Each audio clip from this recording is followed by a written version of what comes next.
नजर नहीं आ रहा कि दुनिया में क्या हो रहा है। लेकिन मैं एक बात जरूर उठाऊंगा कि पाकिस्तान की बाय इट्स वेरी नेचर वहां पे कभी भी कोई नॉन मुस्लिम इक्वल सिटीजन नहीं हो सकता।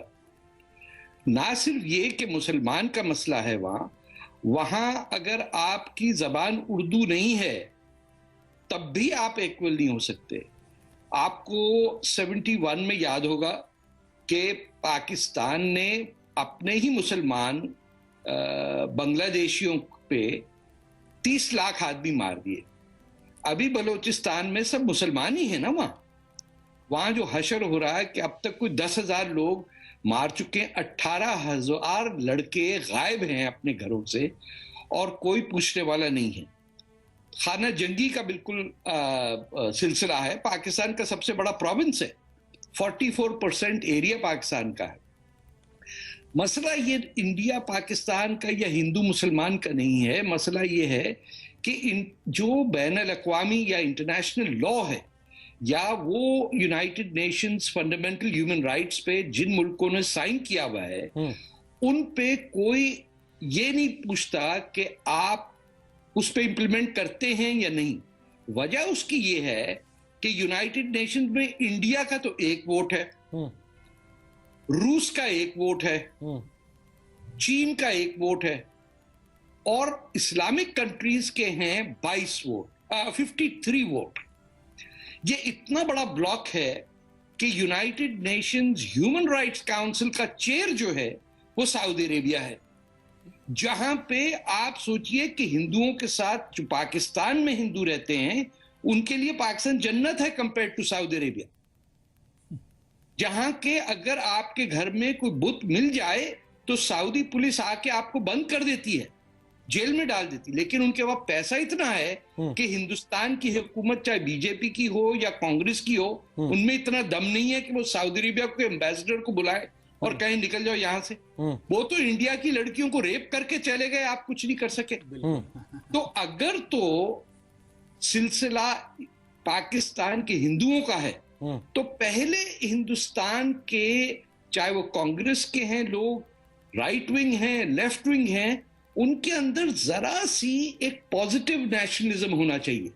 ये नहीं कि हम मुसलमानों से दुश्मनी शुरू कर दें। इस्लाम और हिंदुस्तान का ऐसा नाता है कि अब ये कहीं जा नहीं सकता।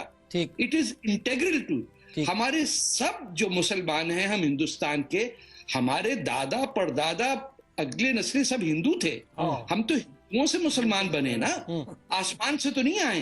पर दिक्कत क्या है ना, हमें भी मोहब्बत है। आप तो खुल के ये बात कह रहे हैं, आप तो खुल के ये बात कह रहे हैं, आप इसको कबूल भी कर रहे हैं। मुझे नहीं पता इस बात को सुनने के बाद आपके कितने और दुश्मन बढ़ जाएंगे। लेकिन सुब्रमण्यम स्वामी साहब, यहाँ भारत में कोई भी ऐसी बात करता है, तारक साहब एक सेकंड में आ रहा हूँ, भारत में कोई भी ऐसी बात करता है तो उसको तो सीधे निशाने पर ले लिया जाता है। बिल्कुल, भारत क्यों नहीं।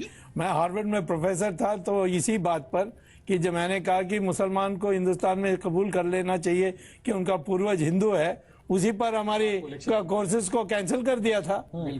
तो ये एक फैशन बन गई है। लेकिन मैं एक चीज जरूर कहूंगा कि तारिक साहब के बात में वजन है, परंतु एक बात मुझे ध्यान आकर्षित करना उनका कि मुसलमान के आपस की लड़ाई में मैं नहीं जाऊंगा, शिया सुन्नी में भी लड़ाई होती है, परंतु बांग्लादेश देखिए, वहां 32% हिंदू थे 47 में, आज कितने हैं? 7%।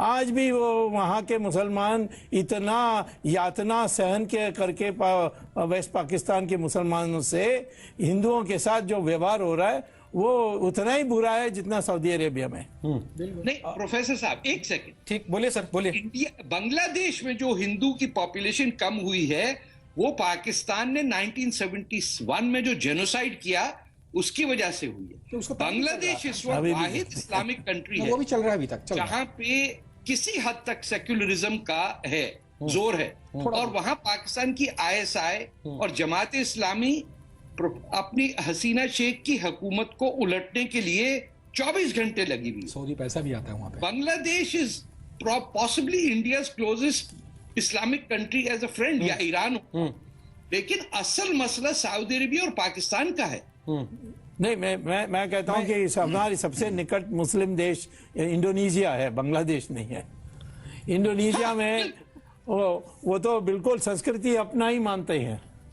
नहीं, वहां तो इस्लामिक यूनिवर्सिटी का जो सिंबल है वो गणेश है। हाँ, पर मैं एक चीज वापस, सर मैं थोड़ा सा वापस आप लोगों को लेकर आना चाह रहा हूं इस पॉइंट पर।